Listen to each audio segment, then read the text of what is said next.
जो संवैधानिक संस्थाओं का निर्माण किया, जो मजबूती प्रदान की राजीव गांधी जी ने, आज ऐसी ताकतें दिल्ली में सत्ता में बैठ गई हैं जो उन्हीं राजीव गांधी जी को, इंदिरा गांधी जी को, स्वर्गीय पंडित जवाहरलाल नेहरू जी को, जिन्होंने इस भारत का निर्माण किया और अनेकों अनेकों संस्थाओं का निर्माण करके हमारे संविधान को मजबूत करने का काम किया, उनको कमज़ोर करने में दिल्ली के लोग लगे हुए हैं। दिल्ली की सरकार, तानाशाही की सरकार, लोकतंत्र को कमज़ोर कर रही है, सरकारों को गिरा रही है, संविधान का उल्लंघन कर रही है। खरीद फरोख्त करके जिस प्रकार से सरकारों को, चुनी हुई सरकारों को गिराया जा रहा है, मैं समझता हूँ कि जो कानून हमारे संविधान में बाबा साहब ने दिया और जो कानून का संशोधन करके और जो कानून बनाया गया हमारे देश की लोकसभा और राज्यसभा ने, उसका भी वो अपमान कर रहे हैं। और आज जो नफ़रत का माहौल है, जो बेरोज़गारी बढ़ रही है, जो महंगाई बढ़ रही है, उसकी बात नहीं करके कभी 2000 का नोट चलाते हैं, कभी 2000 का बंद करते हैं। जब 2000 का नोट 2016 में लॉन्च किया था तो उन्होंने कहा था कि आतंकवाद समाप्त हो जाएगा, भ्रष्टाचार समाप्त हो जाएगा, काला धन समाप्त हो जाएगा, और आज 2000 का वही नोट बंद करके वापस ये कह रहे हैं कि आतंकवाद इससे समाप्त हो जाएगा, काला धन समाप्त हो जाएगा। मैं समझता हूँ न इनकी कोई नीति है, न इनकी नीयति ठीक है। ये केवल देश के जो लोगों के जो मुद्दे हैं, और 9 साल बाद में जो देश का युवा पूछ रहा है कि हमारा रोज़गार का क्या हुआ, देश के आम लोग पूछ रहे हैं कि हमारी महंगाई कब कम होगी, किसान पूछ रहा है हमारी आमदनी कब दुगुनी होगी, तो वो मुद्दे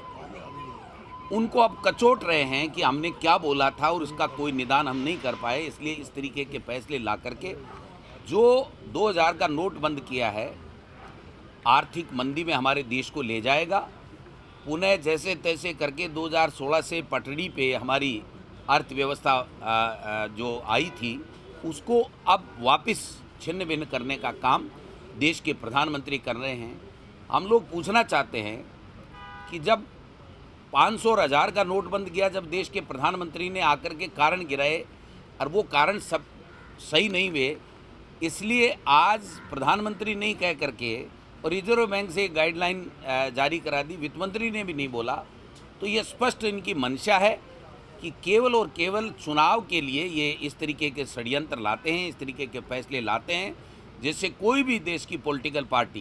पहले तो चंदा नहीं लेने देते थे और अब चंदा भी नहीं लेने देते हैं, और किसी भी तरीके से उनको कैसे क्रेस किया जाए, पॉलिटिकल जो विपक्षी पार्टियां, उनको यही एक चीज़ उनके ध्यान में रहेगी। बाकी न देश है,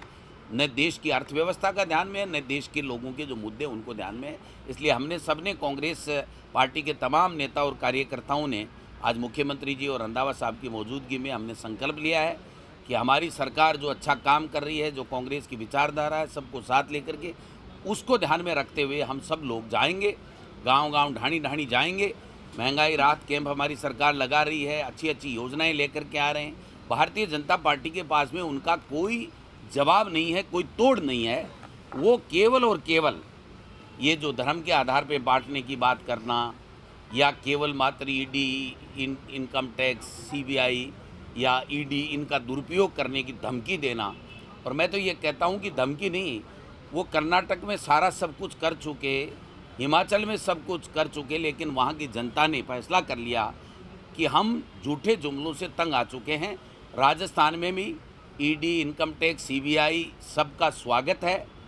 लेकिन राजस्थान की जनता ने यह तय कर दिया है कि मुख्यमंत्री अशोक गहलोत की सरकार ने 4.5 साल में शानदार काम किया है, और जो योजनाएं इन्होंने दी हैं, सोशल सिक्योरिटी की हो, चाहे गरीब को मदद देने की हो, चाहे युवाओं को नौकरी देने की हो, और चाहे लॉ एंड ऑर्डर के मामले में हो, कभी भी समझौता नहीं किया। मैं समझता हूँ ऐसे में हमारे कार्यकर्ताओं में भारी उत्साह है, और हम सब लोग 2023 भी जीतेंगे और 2024 भी हम लोग जीतेंगे। ये संकल्प लेकर के हम लोग दिन रात मेहनत करेंगे, काम करेंगे, और इनको पूरे देश में और प्रदेश में एक्सपोज करेंगे कि इनको केवल सत्ता के लालची हैं, सत्ता के लालची भेड़िए के रूप में जनता इनको अब देखने लग गई है। इनका कोई वास्ता नहीं है बेरोजगारों के रोजगार से, महंगाई से या किसी भी बात से इनको कोई लेना देना नहीं है। ये संकल्प हमने आज लिया है कि हम जाएंगे और लड़ेंगे और इनसे डरने वाले नहीं हैं, इनसे घबराने वाले नहीं हैं। हम जंग जीतेंगे और 2023 और 24 भी जीतेंगे।